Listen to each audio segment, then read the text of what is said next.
Today we're going to cover the ideal gas law, which combines the three gas laws we already learned about, and we're going to talk about kinetic molecular theory, which helps explain on a molecular level why all of these gas laws make sense. So first, let's talk about what an ideal gas is. So when we think about an ideal gas, we make two assumptions about the gas.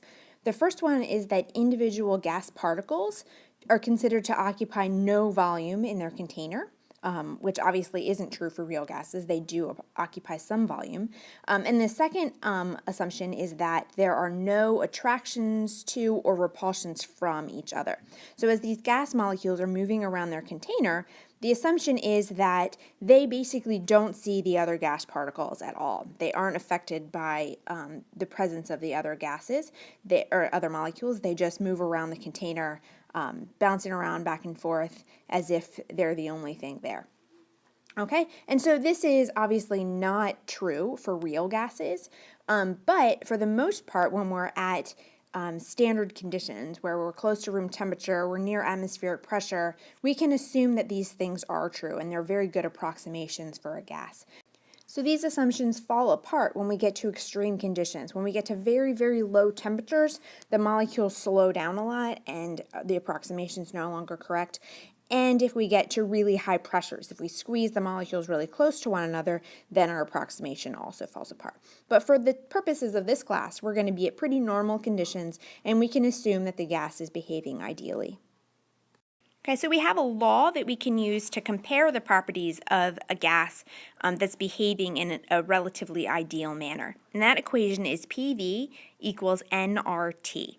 And in this equation, P is the pressure, V is the volume, N is the number of gas particles, and T is the temperature.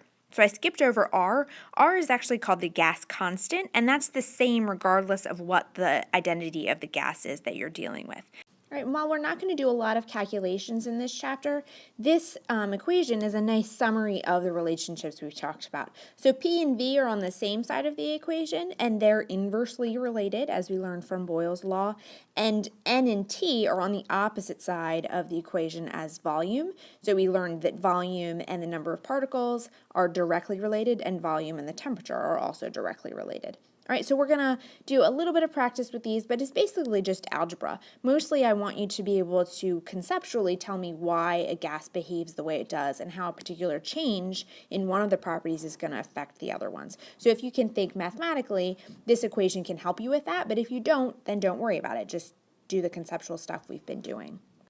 All right, now the last thing I want to talk about is the kinetic molecular theory, and this is a theory that has 5 different postulates, and it summarizes how gas particles behave and why they behave the way that they do. So it's going to summarize things that we've already talked about in class, but give a nice concrete concise definition for those properties. So the first is that a gas consists of tiny particles that are either atoms or molecules or both, okay? And these atoms could be things like helium, or they could be molecules like oxygen. So oxygen is always present as O2, which is a molecule. All right, the second one is that gas particles are in constant random motion, colliding with one another and the walls of their container. Okay, so this just basically says what we've already been talking about. Gases move all the time, and they collide with each other, they collide with the walls of the container, and they keep on moving. Right, the third postulate is that the impacts of gas particles on the walls of the container produce a jittery force that appears as a steady push against the inner surface. And this pushing is what provides the pressure for the enclosed gas. And so I talked about the results of the gas molecules hitting the sides of the container or hitting the pressure monitor are that the pressure increases. So pressure comes from the particles hitting the walls of whatever container they're in. Right, the fourth one is that deviations from gas laws arise primarily because of the interactions occurring among gas particles and because gas particles are not infinitely small. So when things don't work out ideally, it's because we're in a condition where the gas particles are interacting with each other, or because the gas particles are taking up more volume relative to the space that they have in the container.